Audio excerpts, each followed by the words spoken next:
Justin Champagnie is a diamond in the rough, and he's just one of many examples of why the Wizards are not as far as you think. Come on, rock with your boy next on Locked On Wizards.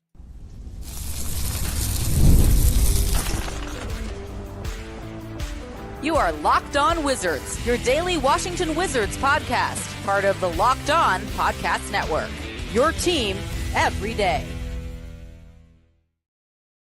What's up, everybody? It's your boy Brandon Scott again, aka BScott, and I'm a credentialed member of the NBA media and your host here at Locked On Wizards. And today we're going to look at many things when it comes to the future, because I'm telling you guys, the Wizards are not as far as you think. But Justin Champagnie is a diamond in the rough. So again, last night, the Wizards did lose to the Bulls 119-89, but there were many reasons to celebrate because, like I said, and Justin Champagnie is definitely one of those reasons. So definitely appreciate everybody rocking with your boy again today. All right, so again, let's get into it. Justin Champagnie is a diamond in the rough. Now, the question is, where do you play him going forward, man? Because obviously he's starting right now. Bilal Coulibaly's out of the lineup. But where do you play him? So before we get into that, let's take a look at last night. Now, again, the Chicago Bulls did defeat the Washington Wizards 119-89 in Chi-Town, but there were some bright moments. So let's take a look at these bright moments, man. Number one, Bub Carrington, 18 points, 11 assists, 7-15 for the field. So why is this important? Well, Bub Carrington, man, right now we have pretty much a four-headed monster when you add in Marcus Smart. But when you look at youth-wise, when you look at this young core, there's a three-headed guard monster in A.J. Johnson, Bub Carrington, and Jordan Poole. Now, could that rotation be good enough not to tackle point guard in draft? Another question for another time. But like I said, looking at last night, Bub Carrington is a big reason why the Wizards are not that far, man. So again, looking at his stat line, 18 points. So we know he could be that 2 out of the 3 level scorer. I definitely want to see him attack more in the paint, become more polished as a scorer in the paint. But from mid-range 3-point, he's money, man. Last night 2 for 6 from 3, 7 for 15 from the field. So he was efficient. 11 assists. Now, Bub Carrington, just like Jordan Poole, is a combo guard. They have the ability to not only be a point guard, be a floor general, lead the, run the show. They can also play off ball, be that 2 guard, and be that scorer.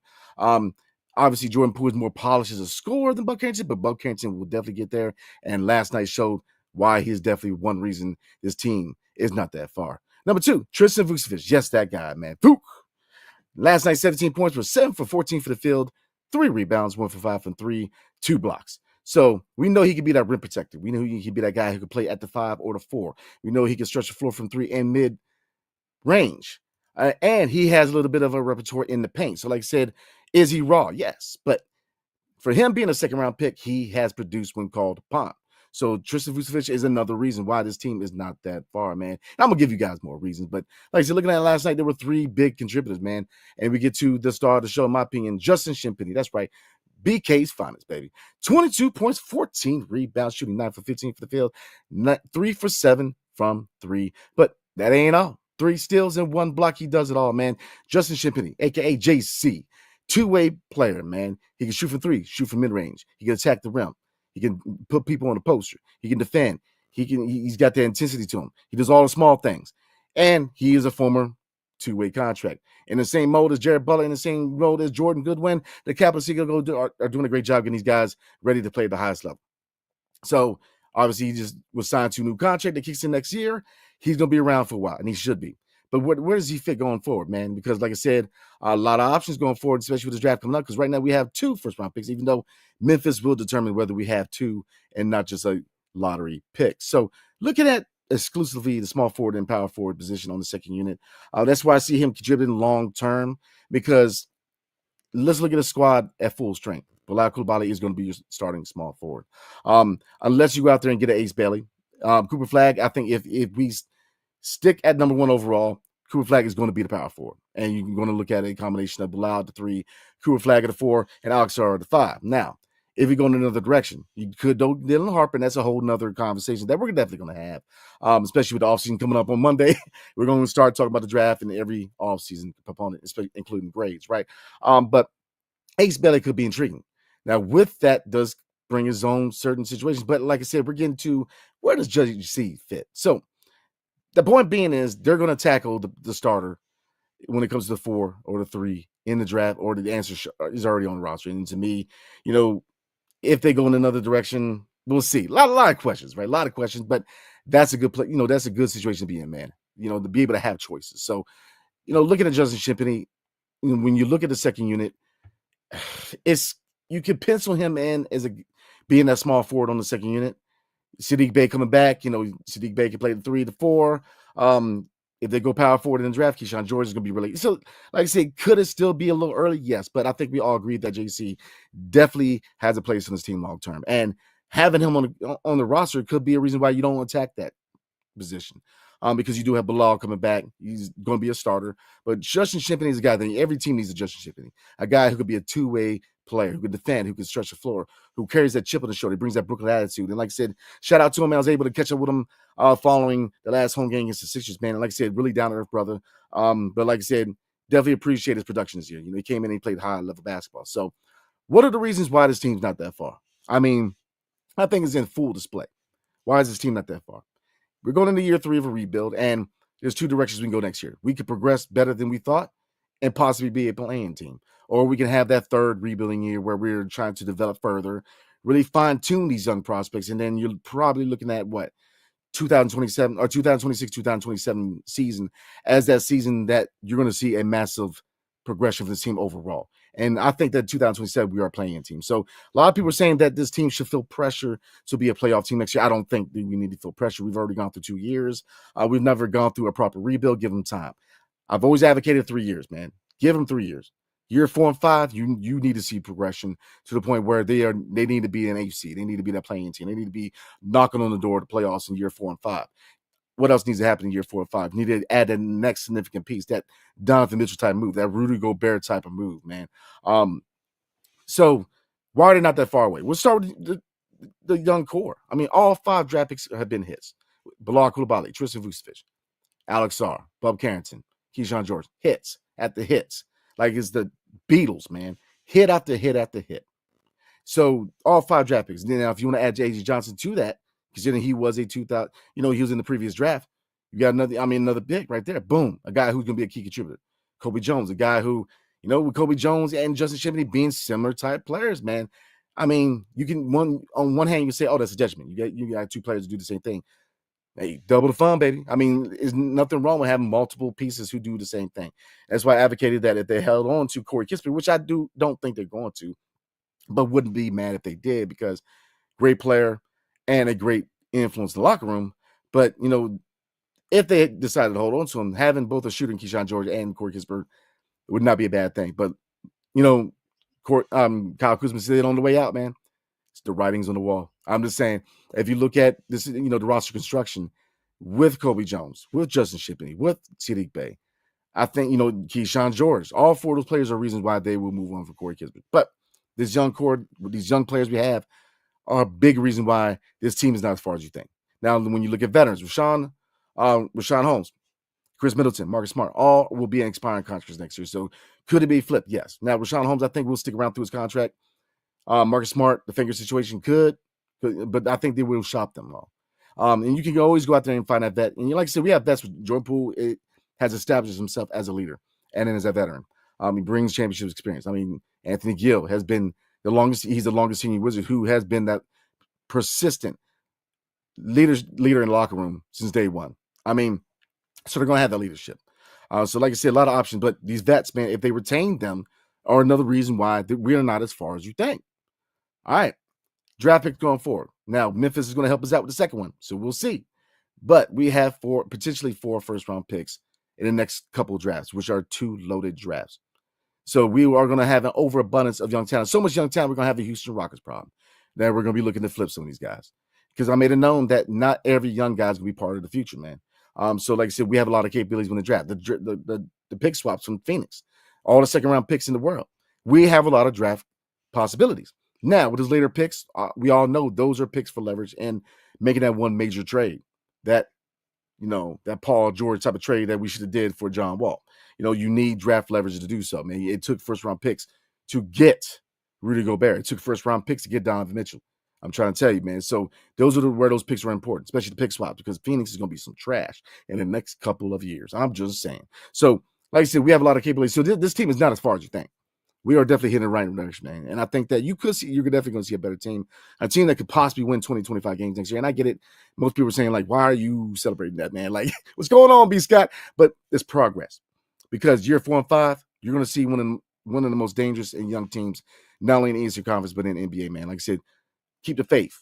Trust the process, man, because we are definitely headed in the right direction. So we're going to get into my question for the night and comments. But before we do, tonight's episode is brought to you by Wayfair. Spring is here, and that means it's a home project season.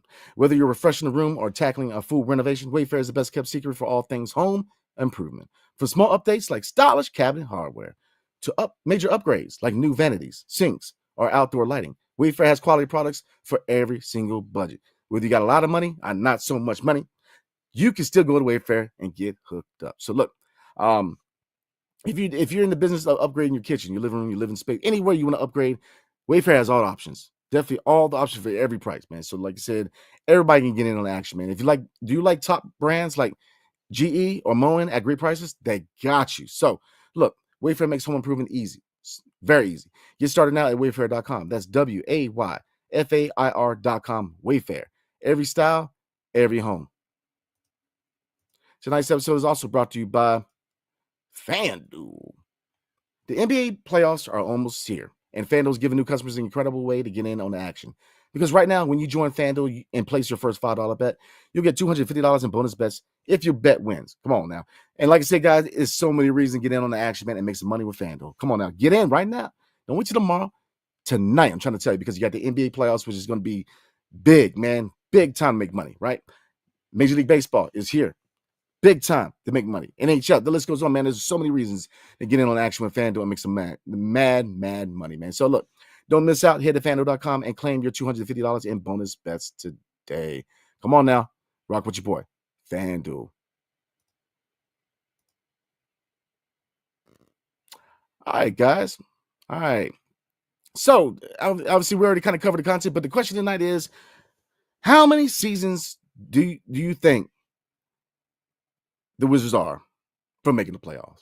Do you think they can squeak in the play-in next year, or are we looking at 2026 and the 2027 season? So you guys let me know. What are you thinking, man? What do you think? So let's get in the comments, man, and chop it up before we get out of here. And again, I definitely appreciate everybody waiting to the day. Kind of needed the Friday night off, man. And like I said, we will be going live tomorrow night following the last game of the season in Miami versus the Washington Wizards and the Miami Heat. And that's a 1 o'clock tip-off. So we're probably going live around 3:30. And I got to double check, but I definitely believe it is 1 o'clock. So I'm definitely going to double tap that before we call in the night. All right, everybody, let's get in the comments. Locked on Law, man, bringing in enthusiasm as always. He says the Wizards have no identity and no direction. I got to disagree with that, man. I think they do it. You know, the identity right now, they're still formulating that culture. I can agree with that. But I think that when you look at a lot of the, you know, what is the mold with a lot of these players? A defensive identity. And I think you can't judge them off this year, man. I think next year you definitely want to see a lot better at, you know, defensive performance overall as a team. I think they will be a better defensive team next year. Again, this was a year where if you look at the first half, we were still showcasing vets. Second half, developing young players. So I think you're going to see more of a roster who plays together in the long term next year, man. So I can't agree that they don't have an identity in no direction. I think they're definitely in the right direction, and they're formulating their identity now. But hey, man, Locked in Law, appreciate you always, my brother. As he also says, you play Champagnie right where he is. He's better than Bilal. Offensively, yes. And you can argue right now he's better overall, but Bilal, I mean, I'm telling you, man, he's an all defensive team defense. Not to say that Champagnie can't, he's a good defender. So you could argue that right now, just because Bilal's not there offensively, you can argue that. But I think long term, like I said, I think both of them are good players, man. I think both of them are key contributors. But you also got to understand too that expectations are going to be higher for one or the other. Bilal was a lottery pick. Justin Champagnie was, you know, a two-way player, and he's had to really play at a certain level to really be where he's at, where Bilal was a lottery pick. So I think both of them are going to be key contributors. I really don't want to get into he's better than them. I think both of them are going to be good for this team. I think both of them could definitely help this team get where we need to be. So let's see. Kenny says Justin made Corey Kispert expendable. I agree. You know, definitely Justin Champagnie, Keyshawn George, AJ Johnson, I think Corey Kispert is definitely going to be shopped and going to be dealt before or during the draft process, man. So, and like I said, big Kispert fan, but writing's on the wall at this point. And like I said, I think he's definitely a great locker room guy, great gentleman overall, great human being. As a basketball player, being that sniper, having a high basketball IQ, slashing, moving out the ball, he's got value. But I think that, with the direction of the team and the personality that we have, is probably going to be on his way out. Lock and Law kind of shares that sentiment. Kispert being a one-trick pony made him expendable. A sniper who can't shoot isn't a good use of a roster supply. I mean, I think he contributes more than that, man. Like, you see the basketball IQ with him, improved ball handling, the slashing, moving out the ball. Moving out the ball is just a skill that is hidden right now in the NBA. So I can't agree. One-trick pony.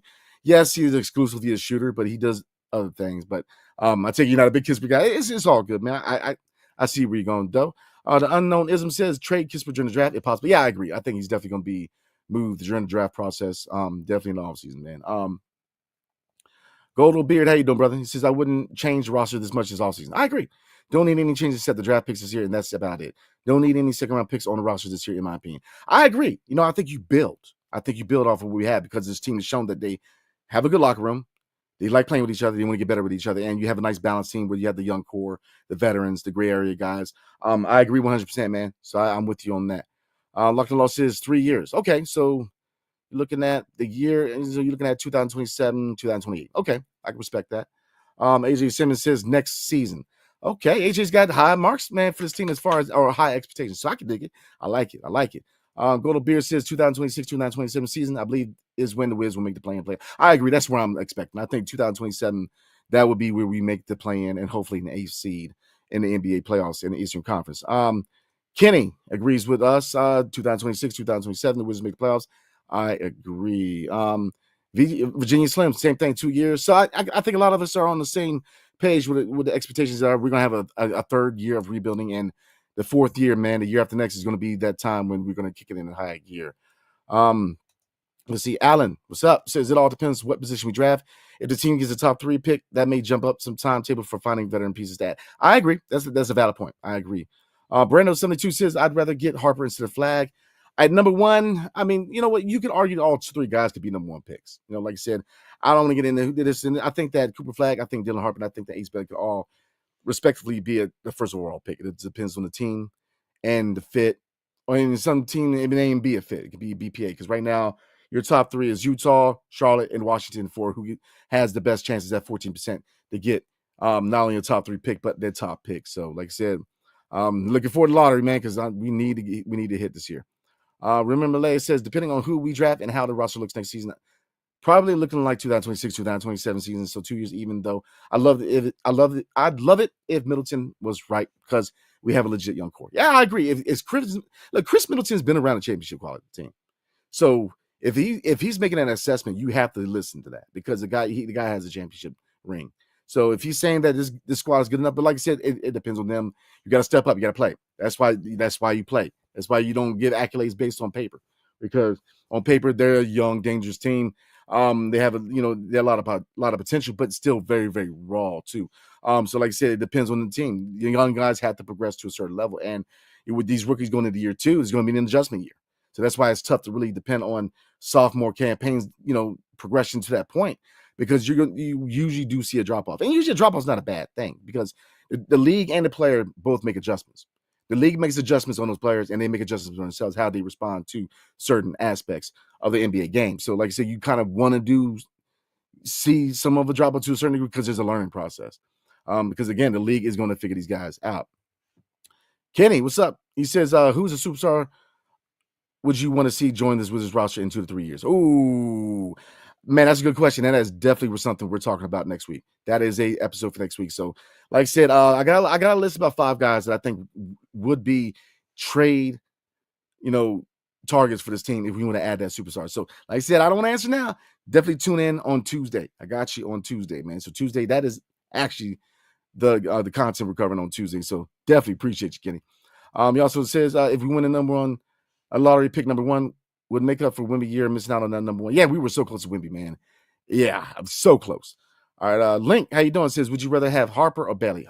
Man, it depends because I think that Jordan Poole, AJ Johnson, and Bob Carrington, that's a good enough guard rotation to go forward.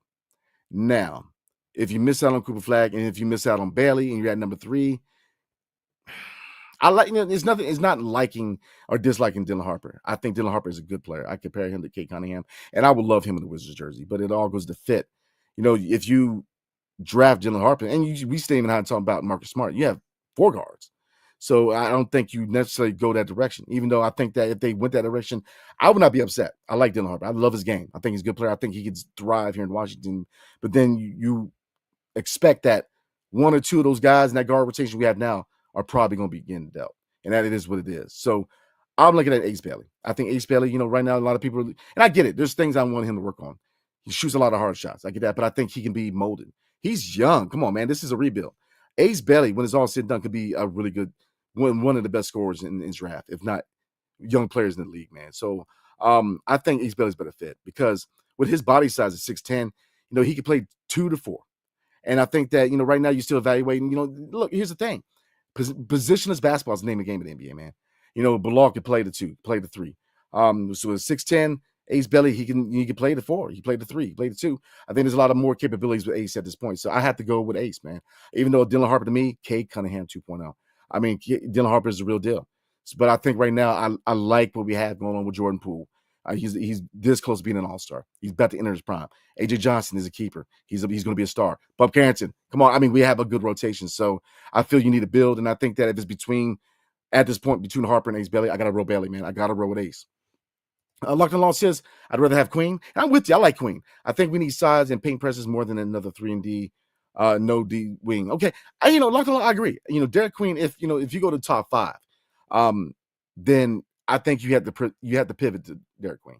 I think he fulfills that need at power forward with his paint presence, with his footwork in the paint. We need more paint presence. So I agree 100%, my guy. I definitely agree with that. All right, guys, we're gonna finish this thing out. I'm gonna do about 2-3 more comments and call it a night. Dan T. Force says, Brendan, do you think Wolf will drop to the 20s for us to pick, or do we trade up to get him? And what about Asanul? Good question, Dan. Wolf, I think he's definitely gonna slide up some draft boards. Now, do we trade back to get him? I think that if you trade back, you get Danny Wolf. Now, if you don't get Danny Wolf, I think Austin Newell is definitely the guy you target, especially if you go in another direction. Now, if you get Cooper Flagg, you don't really have that need at the 4 because if you look at Siddiq Bay's coming back, Tristan Vucevic is going to be there, especially, so I think that if you add between a power forward or another 7-footer, you add another 7-footer because you have those capabilities with Alex Sarr and Tristan Vucevic play the 4. And, Danny Wolf to me is Jokic 2.0. But also know I think it definitely fit if you go another direction, another position with the first pick, or if you trade back in, Danny Wolf is my guy. Like I said, Jokic 2.0. Link says, I feel the same way. Ace is a better fit and has a higher ceiling, in my opinion. I could be wrong. Like I said, I like him. I think that out of the 2 between him and Harper, Ace Bailey's a better fit on this team. Let's see. Goto Beard says, no, Wolf, are they starting centers? Who else in the non-lottery is a starting center if Wiz get his shooting guard in the lottery? Shooting guard, I think there's a few more. Man, I got a couple names that I know. Sober out of Georgetown. Appreciate you, Dan. You kind of echoed that for me. So I'm a Hoya guy, so I wouldn't mind. I know he was hurt for the rest of the year, so he's an option. Few other options, man. I'm trying to think. Fleming. I know he's one guy. That's I can definitely answer that this week coming up in the next couple of weeks, man, because we're going to be looking at power forward. But there's definitely some good options out there in the later stages of the first one, not just Austin New or Wolf, but there's some good options. Dan T84 says, I'd go with Harper if we can't get Flagg. Play him and Poole together. Ooh, until we get a deal from one of our guards that we can't refuse. Yeah, I like Dylan Harper, man. But to me, it's just, if you let's say we take Dylan Harper. You got Dylan Harper, Jordan Poole, Bob Carrington, AJ Johnson, Marcus Smart. And yeah, you could probably flip Marcus Smart. You still got 4 guys. You're going to be taking away minutes. And if you're going to have those guys, that's why I said you're going to have to get rid of 2 guys, not 1. Because you could trade Marcus Smart, but then let's be real, man. You got at that point, if you with a backcourt of Dylan Harper and Jordan Poole, that you're going to have to prioritize 1 or 2 out of AJ Johnson and Bob Carrington. And you could play them together in the same backcourt in the second unit, which is an option you can have, man. But then you definitely are going to lose Marcus Smart, in my opinion, man. And then Locked on Laws kind of said the shortest team in the league. Yeah, I mean, a lot of guards going on, man. So that's why I'm definitely leaning Ace Bailey, man. Definitely Ace Bailey, in my opinion. So, all right, guys. I'm gonna go ahead and call it a night. We got one more comment. So, Goto Beard had to sneak one in on me. Appreciate you, brother. He says Poole would be okay with coming off the bench probably, and Kispert gets dealt if they get Harper. Yo, yeah, Kispert's gone. Regardless if they get Harper or not, I think Kispert's on his way out. So, all right, guys, I'm going to go ahead and cut it there. I definitely appreciate everybody taking time out of their night to rock with your boy, man. Obviously, going to be a shorter episode, but tomorrow is the season finale. So, like I said, we're going live at 3. Oh, let me check out the schedule real quick for everybody so I can confirm, because I'm getting old, man, so I do forget stuff. All right, so let's see. Let me look at the game number 82 tomorrow, y'all. So, like I said, 1 o'clock. So, we're going to be going live at 3:30 tomorrow. So, definitely check, roll with us tomorrow, man. So, again, guys, this is my third regular season covering the Wizards for Locked On Wizards, man. This will be my second season as a writer, a journalist, getting there with the media credentials. And like I said, I appreciate everybody, man. Like I said, this is my third season. This is my and going into September will be my third year. But I've enjoyed the ride, man. Obviously, the first couple of years, me and Ed definitely miss my brother, man. But I definitely appreciate you guys rocking with me when I was going solo. You guys have embraced AB. There's a lot of you have rocked with me since day one when my mic was too loud. I just couldn't figure things out with the camera. I was repeating the same words. Didn't have a lot of confidence. And you guys rolled with us when you had no credentials to where I'm in a press conference in the NBA. So you guys have seen me grow. I've grown with you guys. And I appreciate you guys, man, taking time out of your day for 3 years, 3 seasons to rock with your boy over here at Locked On, man. So, or Locked On Wizards, that is. All right, now. So, again, appreciate you guys. We will see you guys tomorrow night. Hail to the Wizards and peace.